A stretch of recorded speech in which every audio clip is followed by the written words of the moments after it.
Estimado alumnado, estimado profesorado, damos comienzo a través de este vídeo a este curso de métodos de investigación cuantitativa, especialmente al nivel avanzado, y a lo largo de esta videolección vamos a trabajar un tema concreto, un tema muy altamente empleado en los estudios cuantitativos, como es el tema de los análisis factoriales confirmatorios y los SEM o los modelos de ecuaciones estructurales, Structural Equation Modeling.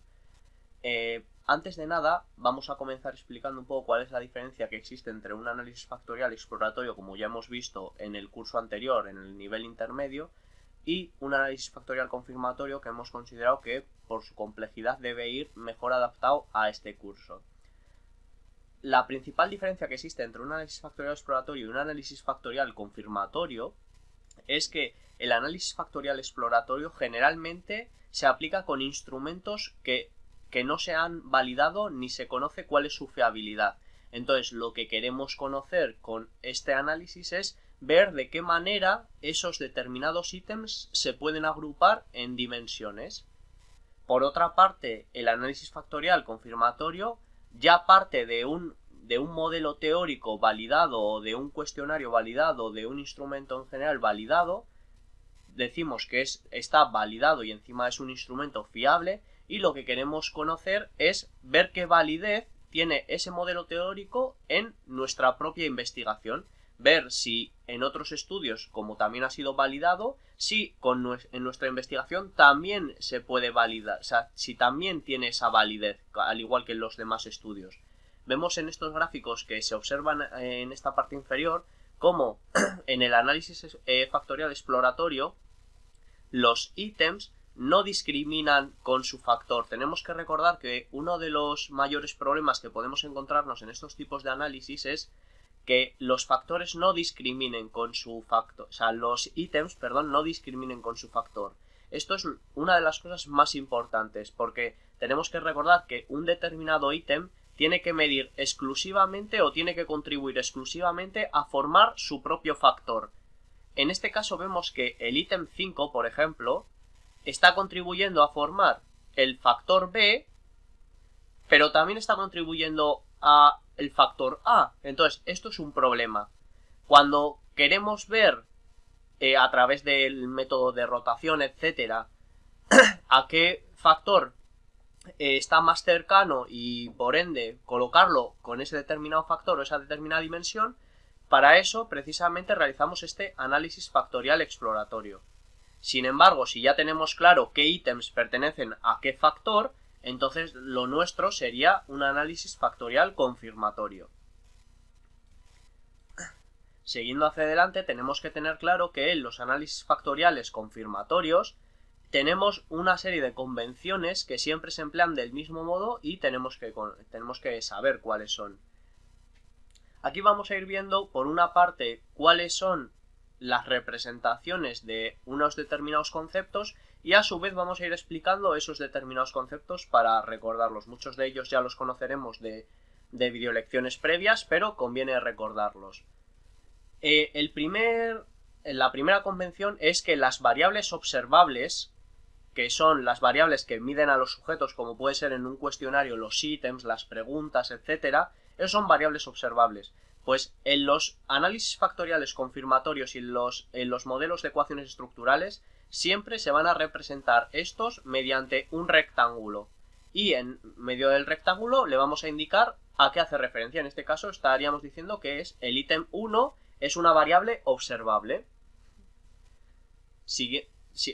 Podemos tener 25.000 millones de variables observables, no hay problema, pero recordamos que siempre encuadradas en su propio rectángulo. Seguidamente nos encontramos con las variables no observables, también conocidas como variables latentes, constructos, dimensiones. En este caso son características que se esperaría poder medir pero que no se pueden observar. Podemos decir que en este caso el autoconcepto podría ser una variable no observable, en el sentido de que el autoconcepto sabemos que es algo que existe, pero no podemos medirlo. ¿Qué es lo que hacemos para medir el autoconcepto? Empleamos precisamente variables observables, comportamientos observables. ¿A través de cómo? A través de ítems, de preguntas que nos van a permitir posicionar a un sujeto más a favor de un determinado ítem o más en contra de un determinado ítem. Entonces, el total o la media aritmética de esos ítems nos va a dar un valor de autoconcepto, que va a ser nuestra variable no observable en este caso. Existen infinitud de variables no observables. Algunas son más complejas de medir, otras menos complejas de medir, pero todas tienen en común de que se representan a través de un círculo encerrado. Por otra parte, de la medida de estas variables, ya sea a través del error que se puede producir a la hora de realizar una medición de las variables no observables como de las variables observables, tenemos las variables error. Tenemos que tener claro que cuando estamos realizando una medición podemos tener, imaginemos que estamos empleando un determinado ítem para medir el autoconcepto, estamos empleando el ítem 1. En este caso, el ítem 1 va a tener un determinado grado de error a la hora de predecir el autoconcepto. Este error, dependiendo de su naturaleza, puede ser un error aleatorio. Recordamos que cuando realizamos una investigación siempre planteamos un porcentaje de error que puede variar, generalmente lo establecemos en un 5%, y este es el error aleatorio que es propio de la muestra. Es decir, si nosotros decimos que tenemos un 5% de error, significa que en la medición que estemos haciendo el resultado va a poder variar un 5% arriba o un 5% abajo, pero que va a estar por ahí. Esto sería el error aleatorio, ¿de acuerdo? Esa va a ser un error, un tipo de error de los que podemos encontrarnos a la hora de realizar una medición. Y por otra parte, podemos encontrarnos también los errores sistemáticos. Los errores sistemáticos son errores que ocurren a la hora de cuando estamos consiguiendo que un determinado constructo o un determinado ítem esté midiendo otra cosa además de lo que está midiendo. Este tipo de error es algo más grave en el sentido de que no está favoreciendo lo que veníamos comentando anteriormente de la discriminación de factores. Tenemos que recordar que un determinado factor tiene que ir siempre exclusivamente con un determinado ítem. En este caso, esto podría estar más relacionado con la varianza. El error sistemático podríamos decir que está más relacionado con la varianza, en cuanto que una varianza baja supone que estamos midiendo, además del pequeño porcentaje de varianza explicada por un determinado ítem, estamos midiendo también un alto grado de otras determinadas variables no contempladas. Es decir, si el ítem 1 nos ha dado un error sistemático muy alto, querrá decir que el ítem 1 está midiendo muy bajamente aquello que dice que está midiendo. Y, por lo tanto, hay también otros determinados factores no contemplados en este ítem, o podríamos decir, si tenemos un error sistemático alto en el autoconcepto, podríamos decir que los ítems que contribuyen a formar el autoconcepto están contribuyendo de manera baja a formar el autoconcepto, y que hay mucho error sistemático supondría que hay otra serie de ítems o que esos ítems están realmente también contribuyendo a medir otras cosas que no estamos midiendo en este caso, que serían cosas que no nos interesarían, que están fuera de nuestro modelo. Tanto tener un error aleatorio alto como un error sistemático alto es un problema y es algo que tenemos que tener en cuenta. La variable error finalmente viene representada, generalmente en los programas estadísticos viene representada del siguiente modo, con un pequeño círculo redondeando y estableciendo E01, E02 dependiendo del ítem. No existe una convención, pero es altamente recomendable que a cada ítem que vaya con su número se le establezca cuál es el número también con la letra E delante. Al ítem 01 le tocaría el E01. Otra de las convenciones que se suele tener en consideración para el error es no colocarlo directamente con un círculo, sino directamente colocarlo sin nada, simplemente el E01 o el error que fuere. Seguidamente nos encontramos con la relación bidireccional. Cuando hablamos de relación bidireccional, estamos hablando de una correlación o una covarianza entre dos ítems o dos factores. Cuando hablamos de correlación y covarianza, muchas personas pueden pensar que es lo mismo. No obstante, sí que existen diferencias en cuanto que la covarianza es un valor no estandarizado y va a depender, por lo tanto, de la escala que se esté aplicando para un determinado cuestionario. Si es una escala Likert de 7 puntos, la covarianza estará adaptada, la correlación, vamos a poner entre comillas, entre unos determinados ítems, estará adaptada a esa escala tipo Likert de 7 puntos. No obstante, una de las ventajas que tiene la correlación es que todos los valores de correlación están estandarizados y van desde un valor -1 a un valor 1. Entonces da igual el tipo de escala que empleemos, da igual que utilicemos una escala de 20 puntos o una escala de 3 puntos, que los valores de correlación van a ser fácilmente interpretables porque siempre van a rondar entre los valores de -1 a 1. Esa es la principal diferencia.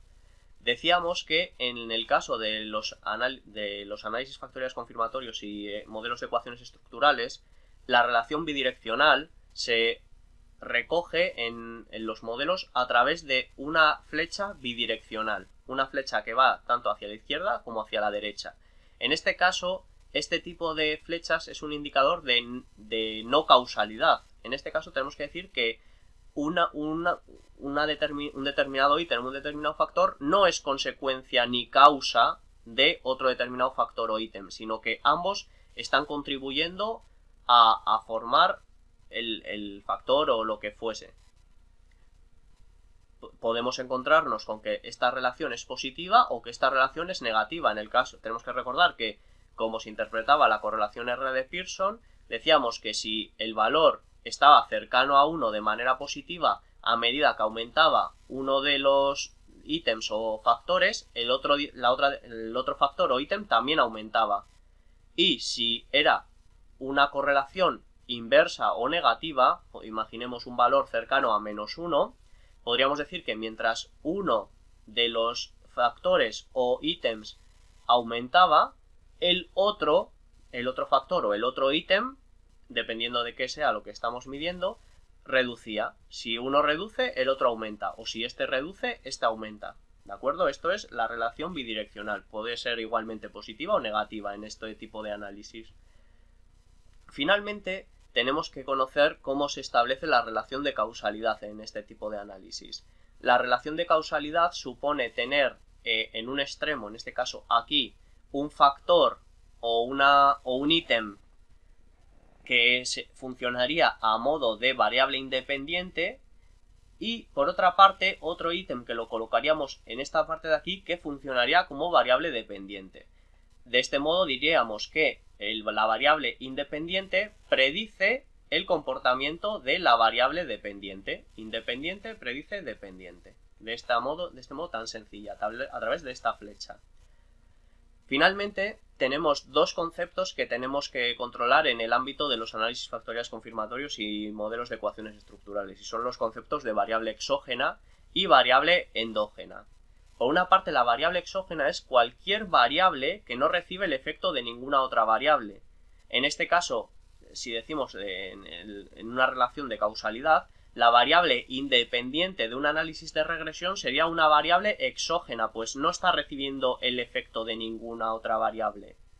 Y, por otra parte, la variable endógena es lo contrario. La variable endógena sí que una determinada variable va a recibir el efecto de otra variable. En un análisis de regresión, la variable dependiente sería la variable endógena.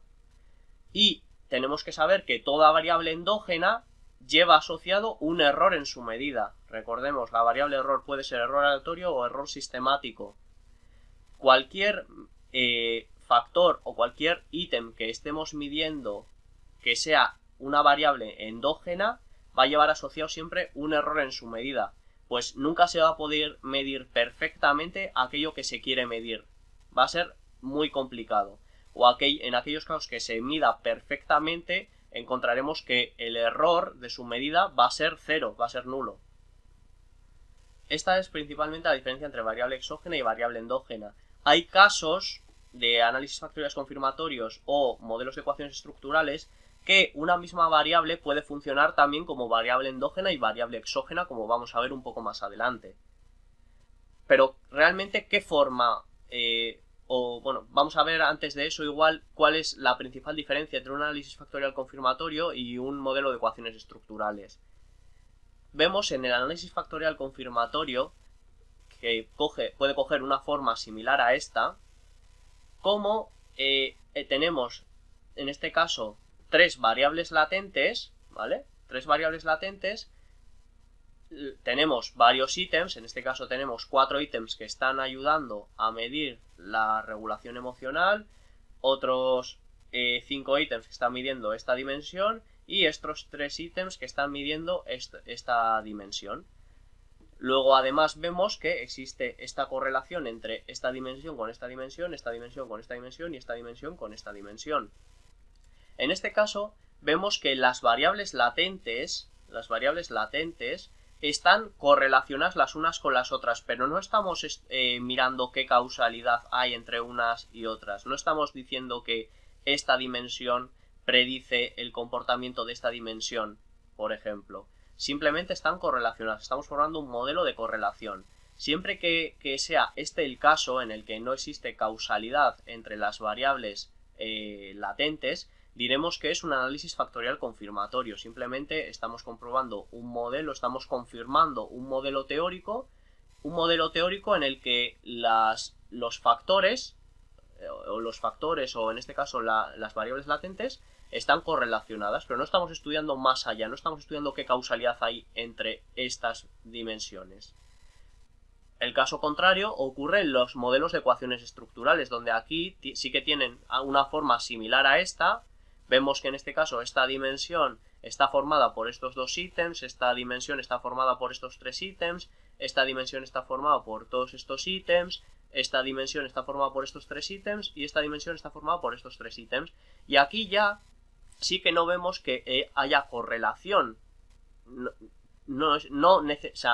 Podemos encontrarnos casos de modelos de ecuaciones estructurales que pueden tener correlaciones, pero además de correlaciones tienen que tener causalidad entre las variables latentes. En este caso, en este ejemplo que hemos tomado de este estudio, vemos que únicamente las variables latentes muestran una relación de causalidad. Todas son causa de alguna. Vemos que esta variable latente de aquí está funcionando como variable exógena de este de aquí, y esta variable estaría funcionando, por lo tanto, de variable endógena en este caso, pero también funciona como variable exógena para esta variable de aquí, esta variable latente de aquí. Esto es lo que decíamos un poco anteriormente, de que una misma variable puede funcionar como exógena y endógena para un mismo modelo. Vemos, por lo tanto, cómo existe causalidad entre diferentes variables latentes y no solamente correlación. Siempre que veamos que hay causalidad ya entre diferentes variables latentes, ya directamente diríamos que es un modelo de ecuaciones estructurales. Creo que la diferencia entre un tipo y el otro se ve bastante claramente. Un modelo más sencillo que podemos ver, y vamos a ir estudiando ya a través de los valores, los distintos valores que podemos encontrarnos, es este. Aquí tenemos tres variables observables. En este caso las hemos considerado así, variables observables, porque hemos empleado un determinado ítem para medir cada una de ellas, y vemos que tenemos el autoconcepto por una parte, la soledad por otro y la confianza en uno mismo por otro. Y creemos que estas tres variables observables ayudan a medir la ansiedad ante los exámenes. Entonces, por una parte vemos aquí las dobles flechas que comentábamos anteriormente. Recordamos que estas dobles flechas son flechas de correlación, por lo tanto no existe una causa ni una consecuencia entre las variables, sino que una aumenta, la otra aumenta, o mientras una aumenta la otra reduce. Siempre es una relación de correlación. Y estos valores tenemos que interpretarlos igual que el valor R de Pearson. Nosotros en este caso hemos mostrado los resultados estandarizados, pues son los más sencillos de interpretar. Vemos que un valor R de Pearson de 0,28 podría ser ya un valor estadísticamente significativo, de hecho lo es, En este caso, la soledad con la confianza en uno mismo, un valor de menos 0,9 es un valor bajo de R de Pearson. Recordemos que es un valor que R de Pearson oscilaba entre menos 1 y 1, y el valor 0 supondría la no correlación. En este caso, la soledad y la confianza en uno mismo tienen una correlación muy baja. Por otra parte, el autoconcepto y la soledad vemos que correlacionan de manera inversa. Tenemos este símbolo negativo que nos está diciendo que mientras tengamos más autoconcepto tendremos menos soledad. Están correlacionados de manera inversa y además con una correlación bastante buena, una correlación estadísticamente significativa. Para ver si es estadísticamente significativa o no, tendríamos que entrar ya dentro del programa. Aquí simplemente estamos realizando una interpretación en base a nuestra propia interpretación del valor R de Pearson, de menos 1 a 1. Insistimos, estos son valores estandarizados.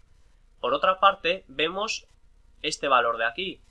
En este caso, este valor de aquí sería equivalente al de los análisis de regresión al valor beta estandarizada, al coeficiente beta estandarizado que podemos llevar a cabo en SPSS Statistics. Este valor, tenemos que recordar que mientras más alto sea, supondrá una mejor predicción de la variable dependiente en este caso.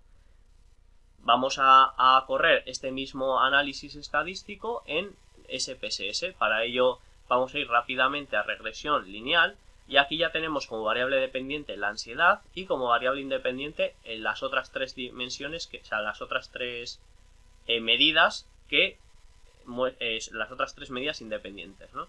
En este caso ya hemos realizado nuestro análisis de regresión y nos ha dado que las tres variables están contribuyendo o están explicando el 15,4% de la varianza, como explica este coeficiente de determinación.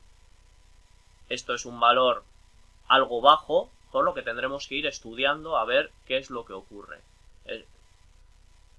Vemos que el modelo sí que es estadísticamente significativo, como muestra la ANOVA, y vamos a ir viendo qué variables son estadísticamente significativas o cuáles son las que más están contribuyendo a formar el modelo y cuáles no son estadísticamente significativas. Como vemos, estos coeficientes estandarizados beta son exactamente los mismos que podemos encontrarnos en este modelo. Vamos a correr el análisis. Son exactamente los mismos valores que podemos encontrarnos en este análisis factorial, en este modelo de ecuaciones estructurales básico, ¿no?, que tenemos aquí. Vemos que la escala el valor de soledad tiene un valor de menos 0,29. Eso es, menos 0,29, que ya SPSS Amos nos ha redondeado y nos ha establecido un valor de menos 0,3. En el caso del autoconcepto es un valor de menos 26, y esto lo observamos en, aquí está, menos 0,255 redondeado, menos 0,26, y finalmente la confianza de uno mismo hacia la ansiedad ante los exámenes tiene un valor de menos 0,25, que este valor de aquí, menos 0,246 redondeado, es menos 0,25. Vemos por lo tanto que la confianza en uno mismo y el autoconcepto sí son variables que están ayudando estadísticamente significativamente a medir la ansiedad ante los exámenes. Pues vemos que estos p-valores son estadísticamente significativos, pero como ya podíamos intuir por este coeficiente beta estandarizado tan bajo, la soledad no está contribuyendo a medir la ansiedad ante los exámenes, como podemos observar a través de este p-valor. Este p-valor, recordamos que es un valor estadísticamente no significativo y que por ende esta soledad no está contribuyendo apenas a medir la ansiedad ante los exámenes. Finalmente, este valor que encontramos aquí arriba y que ya veníamos comentando aquí,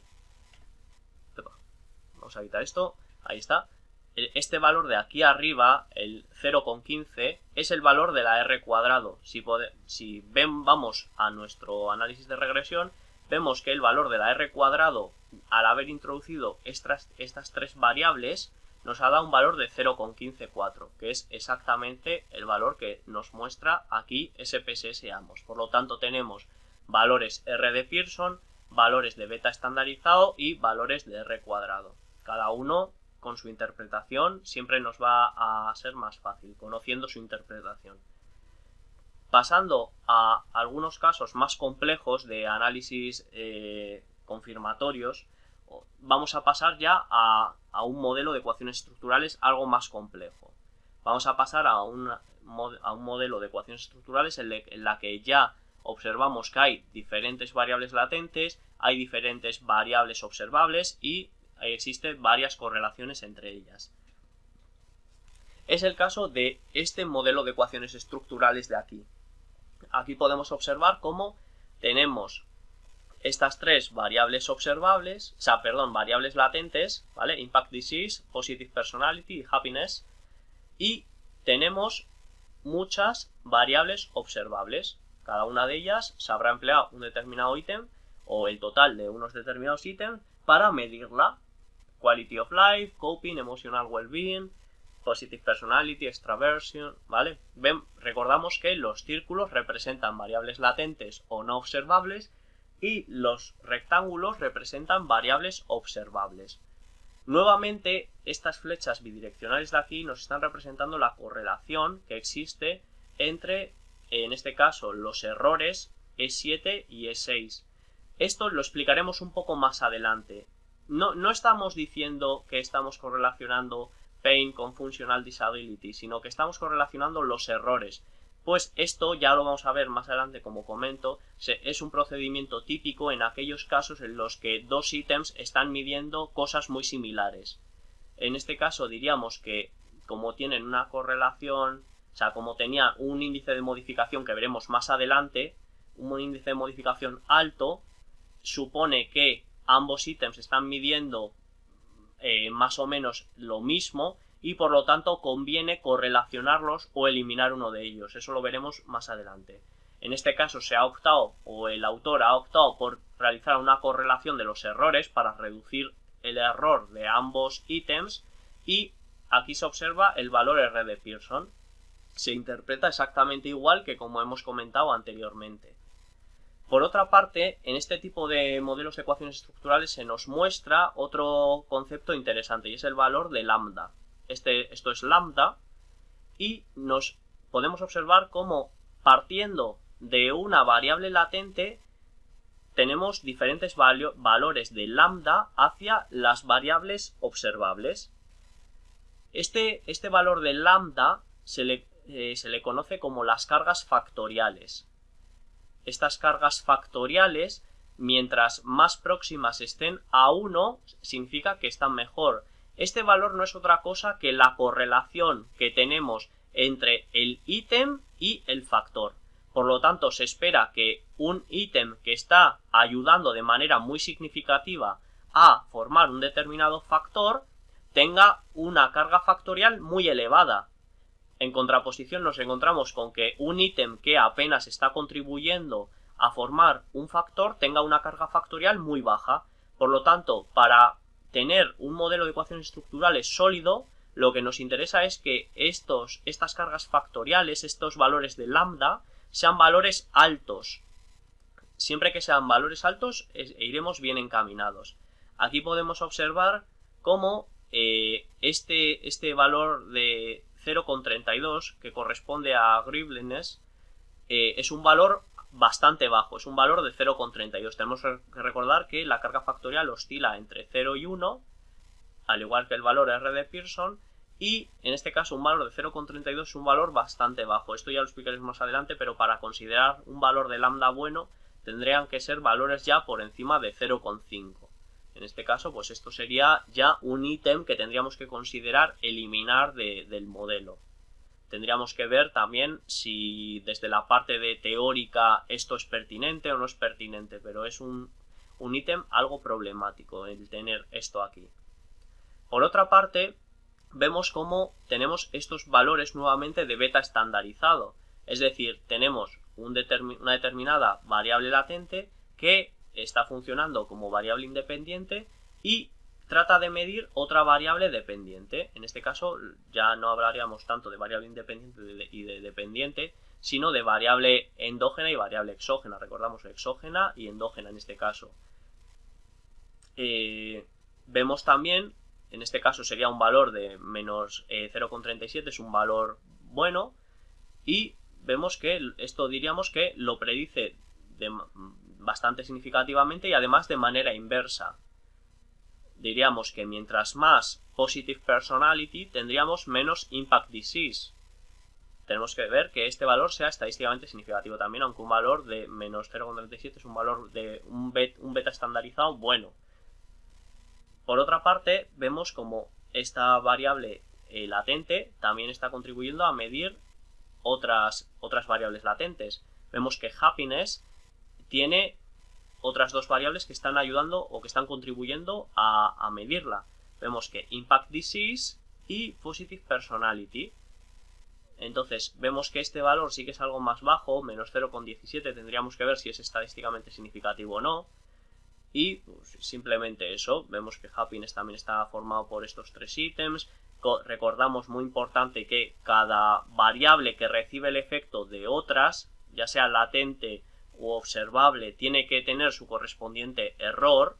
Vemos que todos los ítems tienen su propio error, al igual que aquellas variables latentes que reciben el efecto de otras variables latentes, todas llevan su correspondiente error. Y simplemente eso, ese era un poco el objetivo de esta diapositiva, conocer qué es cada uno de los valores que observamos aquí. Aquí vemos que también tenemos más correlaciones y poco más podemos comentar de esta diapositiva. Respecto a este tema, esto era todo lo más significativo que teníamos que comentar. Esperemos que haya sido de ayuda y, como siempre, nos vemos dentro de muy poco en Learn to Research. Un abrazo.